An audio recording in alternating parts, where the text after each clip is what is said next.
بسم الله الرحمن الرحيم إن الحمد لله نحمده ونستعينه ونستغفره ونعوذ بالله من شرور أنفسنا ومن سيئات أعمالنا من يهده الله فلا مضل له ومن يضلله فلا هادي له وأشهد أن لا إله إلا الله وحده لا شريك له وأشهد أن محمدا عبده ورسوله أما بعد فقد قال الله تعالى في القرآن الكريم والفرقان المجيد يا أيها الذين آمنوا اتقوا الله حق تقاته ولا تموتن إلا وأنتم مسلمون وقال نبينا صلى الله عليه وسلم إن أصدق الحديث كتاب الله وأحسن الهدي هدي محمد وشر الأمور محدثاتها وكل محدثة بدعة وكل بدعة ضلالة وكل ضلالة في النار. புகழனைத்தும் ஏக வல்லவனாகிய அல்லாஹ் ஒருவனுக்கே. அல்லாஹ்வுடைய சாந்தியும் சமாதானமும் நம் உயிரை விட மேலாக மதிக்கக்கூடிய கண்மணி நாயகம் ஸல்லல்லாஹு அலைஹி வஸல்லம் அவர்கள் மீதும் அவர்களை பின்பற்றி வாழ்ந்த உத்தம சத்திய சஹாபாக்கள் சஹாபிய பெண்மணிகள் குறிப்பாக இங்கு இருக்கக்கூடிய நம் அனைவர் மீதும் என்றென்றும் நின்று நிலவட்டுமாக. அல்லாஹ்வுடைய மகத்தான கிருபையினால் அவனுடைய மார்க்கத்தை அதன் தூய்மையான வடிவத்தில் அறிய வேண்டும் என்ற நன்னோக்கிலே நாம் எல்லாம் இந்த இடத்திலே ஒன்று கூடியிருக்கிறோம். பேரன்புக்குரிய அல்லாஹ்வின் நல்லடியார்களே, கண்டி மாவட்டம் அக்குரணை கசாவத்த கிளை சார்பாக ஏற்பாடு செய்யப்பட்டிருக்கக்கூடிய இந்த இஸ்லாமோர் எளிய மார்க்கம் என்ற தொனிப்பொழிலில் கேள்வி பதில் நிகழ்ச்சி, மார்க்கத்தை கேள்வி கேட்டு அறியக்கூடிய இந்த நிகழ்ச்சி ஏற்பாடு செய்யப்பட்டிருக்குது.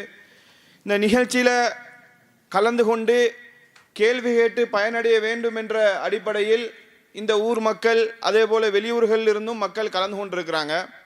இந்த நேரத்தில் ஒரு நபிமொழியை நினைவுபடுத்திவிட்டு செல்வது மிக பொருத்தமாக இருக்கும் என்று ஆசைப்படுகிறேன். அதாவது, இன்றைக்கு மார்க்கத்தை கற்றுக்கொள்வதற்கு ஏராளமான வழிகள் இருக்கிறது. இன்றைக்கி டெக்னாலஜி எல்லாம் வளர்ந்துருக்கக்கூடிய காலகட்டத்தில் நீங்கள் பார்த்தீங்கன்னு சொன்னால் இஸ்லாத்தை பற்றி அறிந்து கொள்வதற்காக இருக்கட்டும், நம்முடைய சந்தேகங்களை தெளிவு பெறக்கூடிய விஷயங்களாக இருக்கட்டும், எதுவாக இருந்தாலும் இன்றைக்கு என்ன வெப்சைட்டில் போய் மார்க்கத்தை படிக்கக்கூடிய அளவுக்கு, வீட்டில் இருந்து கொண்டே மார்க்கத்தை படிக்கக்கூடிய அளவுக்கு இன்றைக்கி ஃபெசிலிட்டிஸ் இருக்குது.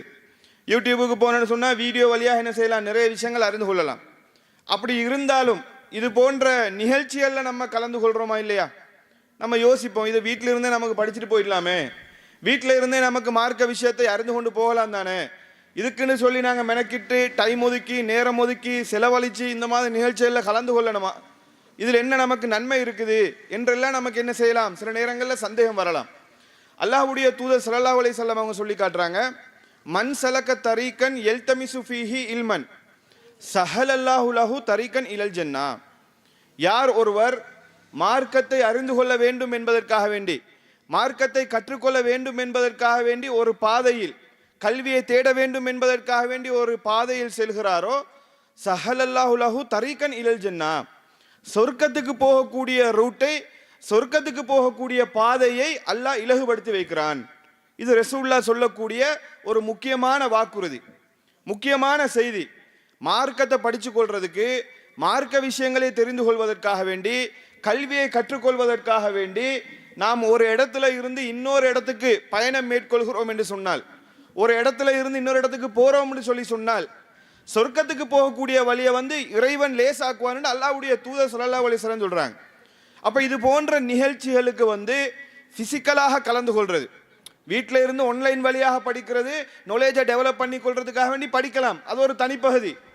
அதோடு நிறுத்தி கொள்ளாம இது போன்று அல்லாஹ்வுடைய வார்த்தைகள், ரசூலுல்லாஹ்வுடைய பொன்மொழிகள் மொழியப்படக்கூடிய சபையில் இது போன்ற நிகழ்வுகளுக்கு கலந்து கொள்வது என்பதே நம்மை சுவனத்துக்கு இட்டு செல்லக்கூடிய அளவுக்கு ஒரு முக்கியமான கன்செப்ட் என்ன செய்யணும், புரிந்து கொள்ளணும்.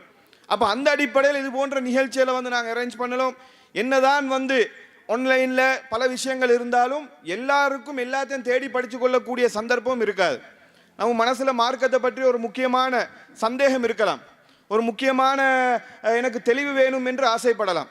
அப்போ இது போன்ற நிகழ்ச்சிகள் நடக்கும்போது நேரடியாகவே உங்கள் மனசில் இருக்கக்கூடிய சந்தேகத்தை கேட்டு தெளிவடையும் போது அது நேரடியாகவே உங்களுடைய உள்ளத்தில் தாக்கம் செலுத்தும். ஸோ இது போன்ற சபைகளுக்கு கலந்து கொள்வதனுடைய சிறப்பை நம்ம புரிந்து கொள்ளணும்.